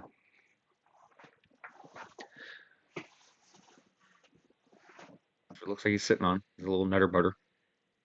It's a great Well, tombstone. What are you talking about? Miles is now going to eat a Nutter Butter with his adult diapers on. He's got Beetlejuice on the sidelines. The psychological games have begun. All right, moving on to Illuminati. He wants to know, if you had to give up one thing for the rest of your life, which will it be? Pizza or coffee? Oh man, Lou asking the tough questions as usual. I'm not giving up pizza. I'll tell you that. I'll find my caffeine other ways. So I love coffee. I consume more coffee than I probably want to admit to, or I'm even aware of. But I cannot be giving up pizza. I'm right there with you. Yep. I'll give up coffee before I give up pizza. Yeah, I think he asked a while ago about what was it, French fries or pizza? Yeah, and you were wrong. No, listen, I wasn't wrong, because it wasn't give up, I don't think, for the rest of your life. But I wanted to be clear that I did not hate pizza, because pizza is a huge staple in our house. So I would absolutely pick pizza over coffee, because I am just going to stick to the Monster Energy drinks that I have 2 a day of. Just two. Yep, just 2. Sometimes a soda also, but plenty of water in between, usually. There you go. McConnell Lamar wants to know, hey gents, I hope you have a great time with friends and family this week. Do you think Beetlejuice needs to be changed and if so, how? That one we kind of just covered. I thought the standard character, but I do like Miles' things too, of just once per turn. I think that would also be a fine fix. There's the Nutter Butter reference for you. I put it in the chat, so now you can agree with me. It's not just a gravestone. The gravestone is on top of a Nutter Butter. Okay. Oh, I see it now. Now I can't unsee it. Yeah. I'm gonna now call him Nutter Butter Juice. Yeah, it's Nutter Butter and then grass and then a tombstone and then Beetlejuice. Yep. That is a Nutter Butter. So that is ruined for me now.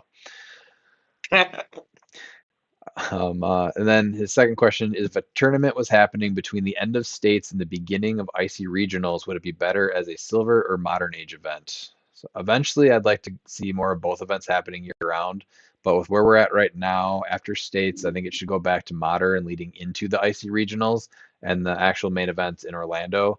Because after that, we're going to start ramping up for Rock Cup, and that'll go back to Silver. And if it goes how it was planned, it's supposed to be Silver States before Rock Cup and then Modern States before Worlds. So hopefully that schedule gets back on track.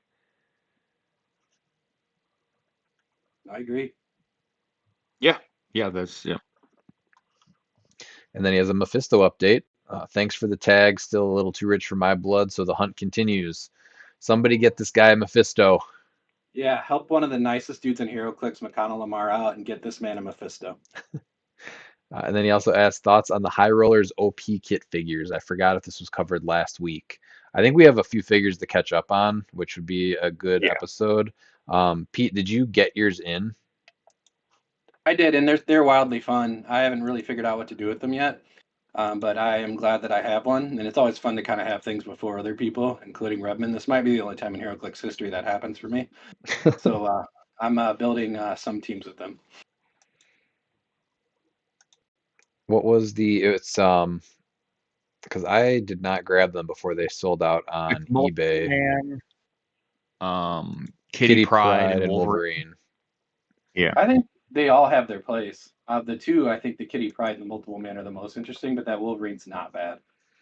Yeah, I really like the Kitty Pryde, honestly. She would be very cool on quite a few teams. And I think we're at the point where we can have a multiple man team in Modern and have it do pretty good with this guy also. Absolutely, yeah. Oh, you've missed a few of Lou's questions too. No, I threw them on our Silver episode that we're recording after this one. Okay, I didn't see it on there. No, he let everybody behind the curtain. And then Matt Prignano, how long until Beetlejuice gets an errata? I would say less than Hopefully, 30 days. I would say less than 30 days, realistically. that's probably fair. Well, those Hopefully it's premium before States releases- is over, though.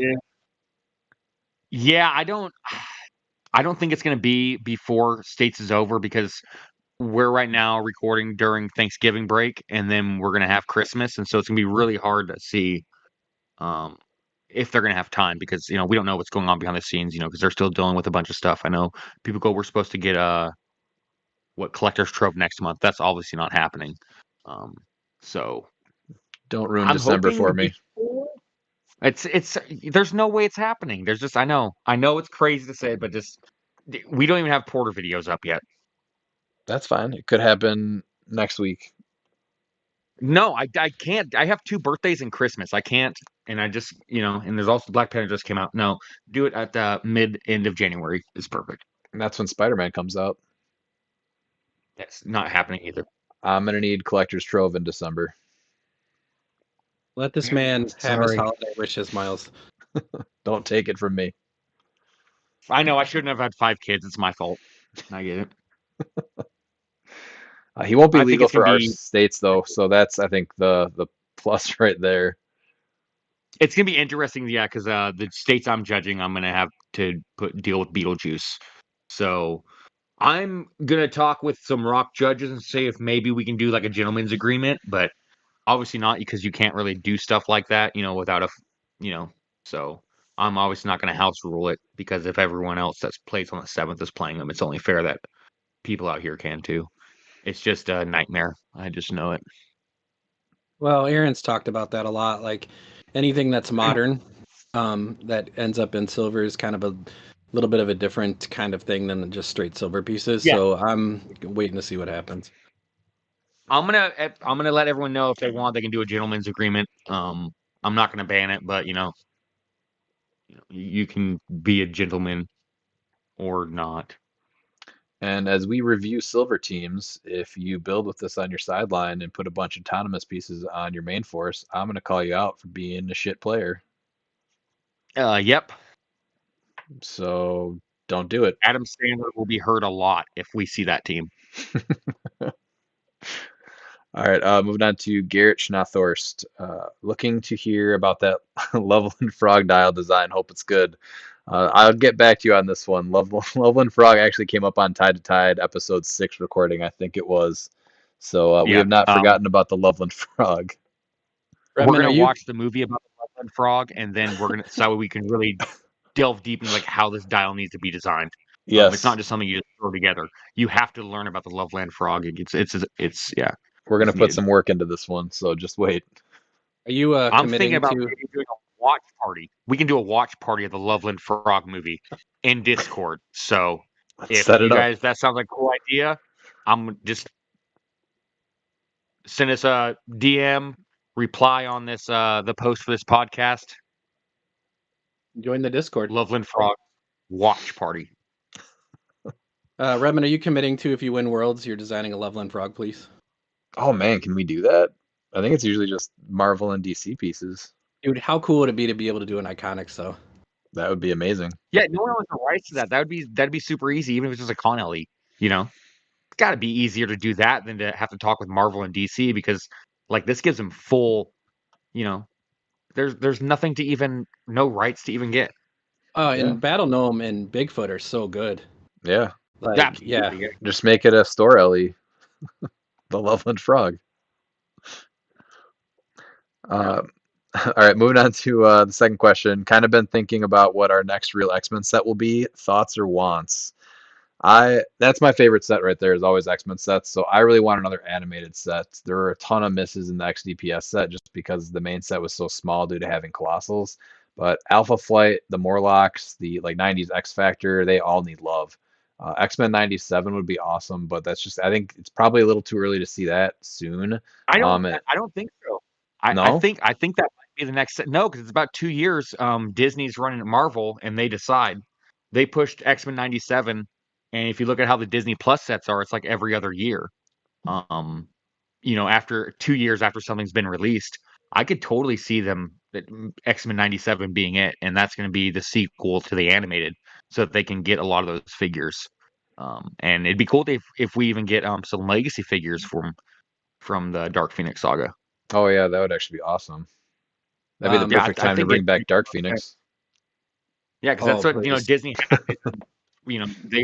They decide. So I mean, it'd be real cool, and it would make a lot of sense with them trying to push X-Men 97, because we should be getting another season, and so yeah, it's just I gotta go with that. I has to be X-Men 97 animated related. There's X-Men such a great property. There's so many things you could do. Of things that need to be done, 90s X Factor, 100% agree. Yeah. Also, too, Mutant X. Like, there's so many cool characters from the Mutant X run, and if you haven't read it, you should go read it because it is wildly enjoyable Elseworld stuff. But I like Colossal sets, so I would be very happy with an X-Men 97 Colossal set. If we don't get the 97 set though, I would just some of the newer stuff, the a lot more Araco pieces. They really started to flesh that out after House of X 2, so there's a ton of characters that could still get made. And then his last question is, and thanks to Aaron Morgan for recognizing the power of Draconum. I'd love to have a few of them and some Salinavi on the field with HeroClix. If you haven't done any research on Mage Knight yet, you definitely should take a look at some of them. They're fun.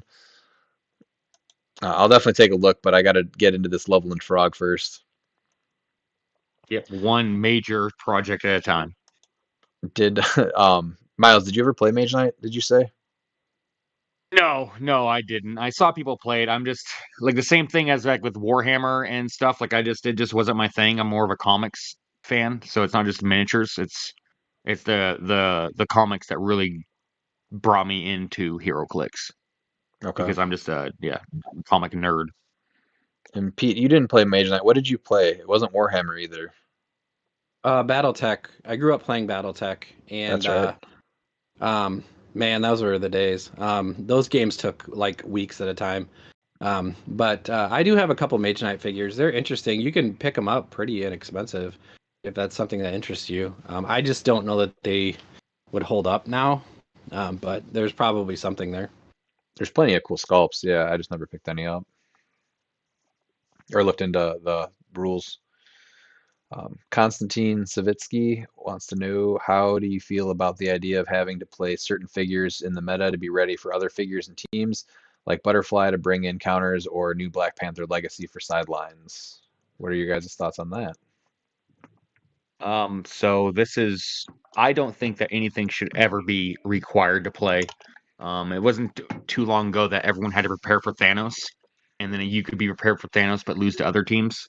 Butterfly gets around that a little bit because of the options, but I don't think that the idea of having to play, having to, even the word having to play, I think is just, I don't like that for any competitive, because that really pigeonholes the top teams.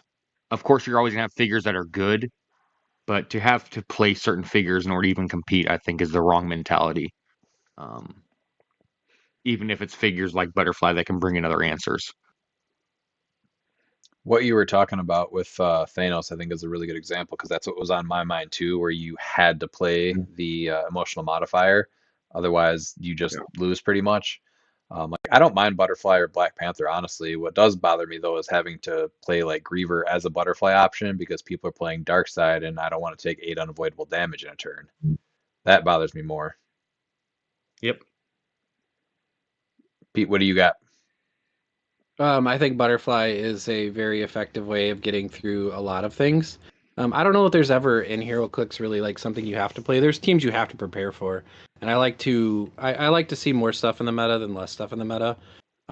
So I don't know. I mean, there's a lot of answers, and the sidelines becoming increasingly more important. So I think the Black Panther Legacy is going to be important. I think Modern, in and of itself, is not a limited format by any stretch of the imagination, but you have definite teams and pieces that will perform better, and so that's just the stuff that you have to be aware of.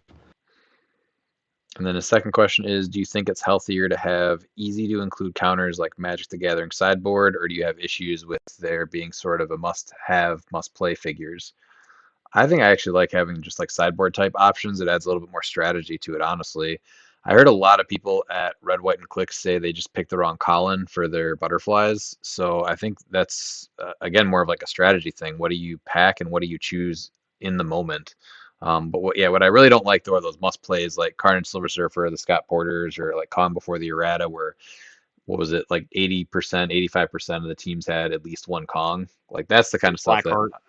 yeah, Blackheart. Yeah, that's the kind of stuff that I feel like ruins the game. I don't. If everybody has a butterfly, but they have different call-ins, the games are still going to be a little bit different, and it's not like everyone is just like I have a butterfly team. It adds Butterfly is to what your X-Men type Swap of should have team. been. Yeah, Butterfly is what X-Men Swap should have been. You should never be able to swap almost your entire team. I think Butterfly is exactly how the swap should have worked. X-Men Swap, even Fantastic Four Swap, um, Avengers and all that is you do not need to be able to have like an answer for everything. But I think it's a huge difference from having a sideboard and then having must-haves and must-plays. I think the fact that Griever is required is wrong. Just because I think that there's a very easy fix with Darkseid. The 8 unavoidable that he can trigger multiple times is insane. Because what people don't realize too is that he also gets to move with Kazar, and so there's going to be some world where he's going to be able to do just for example the barriers of 4. He's going to be able to do potentially just a minimum of 18 unavoidable, and that's just insane with 2 actions or 3, I guess 4 actions or whatever it is for silver. But I mean, 18 unavoidable damage is very possible. The game just shouldn't have that. Right. Pete, did you want to add anything to that? No, I like Swap Tech. I've played it basically every version of it we've had. I played the Avenger Swap a little bit. I certainly played the Doom Swap quite a bit. I played Masters of Evil quite a bit, so I like that sort of thing. I think they've shown that they can do very good versions of it. I don't think the Masters of Evil swap by any stretch or imagination was anything other than good utility. And I love Butterfly as a mechanic, and I agree with Miles that swapping your whole team seems like a lot, but having one piece that you can do that with is makes it for you can get better matchups.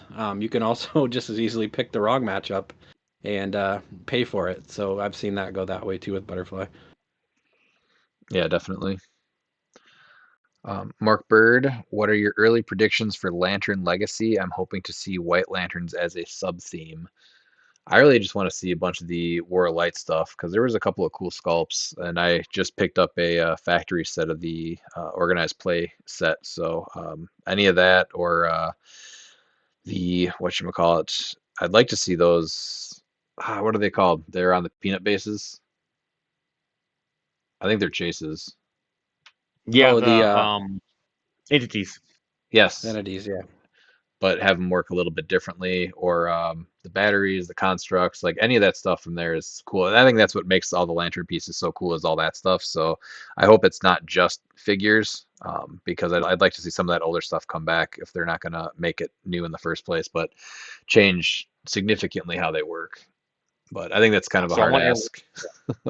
I want everyone to go to eBay right now. I want you to find the Green Lanterns collector set from 2006. Nort is getting made. Okay, I've been praying for him, and I had a premonition that we're getting Nort. It's 100% worth it. I think that we're also going to get Ganthet. Most likely the Blue Lantern one, I'm thinking. And then it's going to be the Sinestro Corps Batman. Those are going to be the 3 figures. I'm anxious to see because they kind of revealed a little bit like the dual lanterns, how that mechanic's going to work, and especially when they just basically said don't get rid of your rings. So I'm anxious to see what that means. But White Lanterns as a sub theme would be pretty cool. I hope they make a good Kyle Rayner because we've never really had one since we played.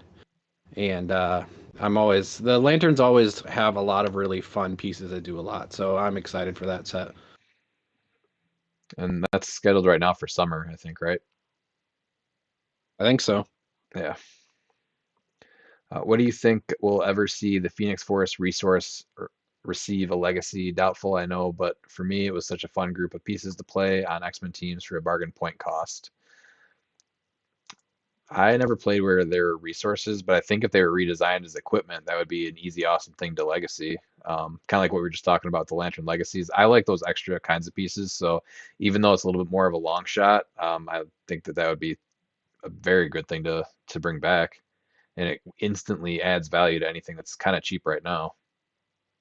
Yeah, that's actually a perfect way, I think, for them to legacy equipment is that instead of legacying like what we know as equipment, if they legacy the relics and make them equipment, I think that's the right place to start if you're going to legacy stuff. Yeah. Yeah, I think anything that adds value to people that have had collections and older collections is very cool. The legacy cards, not all of them have been great, but some of them have been just outstanding. So I would like to see something like that too. Yeah, I'm still waiting on the equipment ones because I love equipment, and right now I feel like we're really down equipment. So that's why I'm Well, and then excited with for silver, Collector's like Trove. there's so much equipment in silver, and it's like it sucks because now I guess you can use like 2 of those equipment. I think if you do relics, I think that's perfect because it's a perfect balance since silver is an official WizKids. You're really not taking or breaking it by having like 2 Mjolnirs or stuff like that. For instance, you're taking stuff that's even older and making them useful. Oh yeah, I didn't even think about that. Going on to William D. Roker. Does Pete drink Pete's coffee? Pete? I have never had Pete's Coffee. I saw this question, so I Googled my local Pete's Coffee would be in Winnetka, Illinois, which is a little bit of a jaunt from Kenosha, but I'm not opposed to going to try it. It is also, Winnetka, Illinois. There's also a band named the Winnetka Bowling League, which I enjoy quite a bit. So maybe I'll take a road trip listening to the Winnetka Bowling League to go get Pete's Coffee someday. All right. Robert Wesley Valentine asks, this is what the one question I was really sad that Dan was not on today. I saw Two-Fingered Dan bully a child in your Warrior game. Will your group be taking action against him? Dan did not feel any guilt about taking out Oliver, so it was a pretty mean play. I think he actually enjoyed it. Listen, Ollie comes to play, and if you leave Ollie to his own devices, Ollie will destroy your team and your game. There is a certain piece that's coming up the next month that I watched markets around the board and pulse away people's teams into the ground the whole time. So, Ollie's aggressive. Ollie's Ollie. He's fun to play with. He always has such a good time with everything. But yeah, Two-Finger Dan got a little aggressive there with the main man. So. And then last and unfortunately is Recyclops Shroot. So, bizzed crash landing. I didn't fall and break my neck. Sorry to disappoint you, Reb man. There's always next time, Recyclops Shroot. Yeah, let's not quit trying. Yeah, do it again. Why does everyone freak out about Darkseid and act like the world is falling? He's really good, but also beatable. In my opinion, veteran players shouldn't be using that team. Be more creative and make something fresh and unique instead of copy and paste shenanigans. Gets my circuits all fired up. People just need to get into the workshop and make a team that can deal with it, not hard. I don't think anybody should be playing the version where you don't roll dice and just try to deal unavoidable damage. It's just a negative play experience. So don't do it, anybody. But if you want to get it fixed, you got to play it and show everyone. Oh, that is a good point. Gotta show whiz kids that this is what needs to go. Yeah. I mean, I don't want to do it, but I'm going to. I'm proud of Recyclops for asking 2 reasonable questions in back-to-back podcasts. So, but I agree. I love Darkseid. I'm a Darkseid apologist. Darkseid is one of the pieces that I've considered for Silver because once it was announced that he could be played in that format like that, he just seemed wildly fun to me. I would not play him with the idea of doing the unavoidable constantly. I like to roll the dice, even though they're often cruel to me.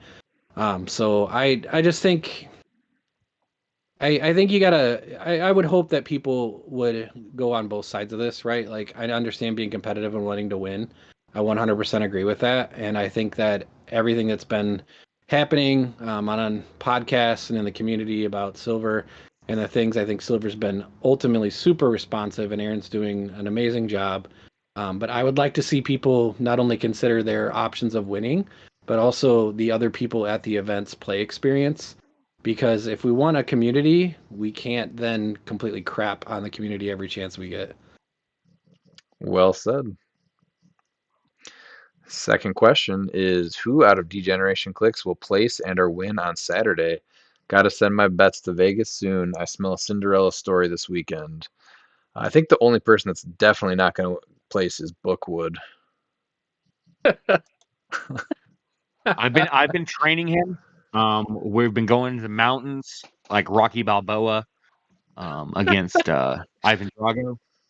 I think he's ready. I think he's ready. You're not Well, playing the part of Apollo Creed there, right? no. No, I'm 100% not Apollo Creed. I'm Pauly. You do have the shorts. I do, but no, I'm Pauly. Who's gonna place in from ChampionClix this weekend? I think honestly, and this is not just because he's on the podcast. I've seen Redmond's teams. I see the time he puts into them. I see the preparation he has. If you were gonna bet on someone, I would take the money and bet it on Redmond. But it's always a dice game, and so that we'll see how the dice turn out on Saturday. I'm excited. I hope he Silver. brings his lantern and charges that ring, charges the dice with his ring and kisses it because that's the only way his dice are going to roll good. I think you really should do that because if you don't do it and you roll bad, I'm going to say told you so. But I mean, yeah, you're absolutely right. Redmond's got it. He's going to place the highest. No pressure, Redmond. Thank you. We currently have 21 people though signed up, which is very good to see. Yeah, that's awesome. As far as I know, I think Austin is making a trek because Austin wants to reign and take the title from you. He wants to take the states from you. It's a direct threat. He sent it to me. I can screenshot it. Okay, send it to me for sure. Getting spicy. He better be playing Kryptonian though. Yeah, someone's already doing it better, so he's gonna have to keep it up a notch. I know. Yeah, that's. I don't think he'll play Kryptonian. I think if he's scared to put his money where his mouth is. His third question is thoughts on the new Wicked movie. I saw it with Miss Recyclops and it put me into sleep mode. Too much singing and not enough action. I wish you wouldn't wake up from sleep mode, Recyclops Shroot. Mrs. Recyclops Shoot just proves that there's somebody out there for everybody in the universe. So congratulations on that. We are going to actually go see the Wicked movie. I like musicals, so I don't know what to think of this one, but my wife and kids are excited. Well, my wife and my daughter. My son and I will probably just eat a lot of snacks, but I'm looking forward to it. I gave up on Disney years ago, so I'm not watching it. My kids want to go to it. I'm like, nope, we're not watching Disney. It's very generous to take that from your kids that want to see it. You know what? Why watch? Yeah, that's how it works. They can watch what they want when they're 18. Is that how it works? I'm not going to the theater and spend $100 for them to watch it. Not happening. All right. So completely giving you the behind the scenes here. I was informed that we had tickets. It was not a choice on my part. Just all of a sudden we are going, and I said, "Okay, sounds good." So yeah.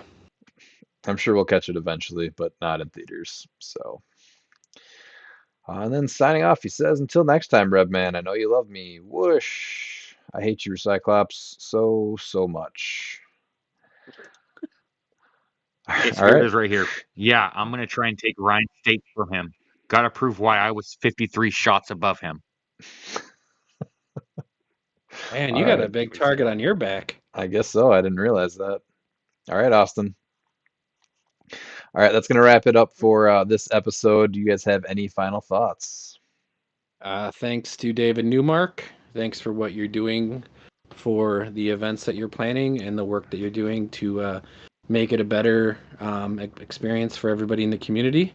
And everybody else out there, I hope you have a great Thanksgiving and enjoy time with your friends and family. Miles, you got anything you want to add?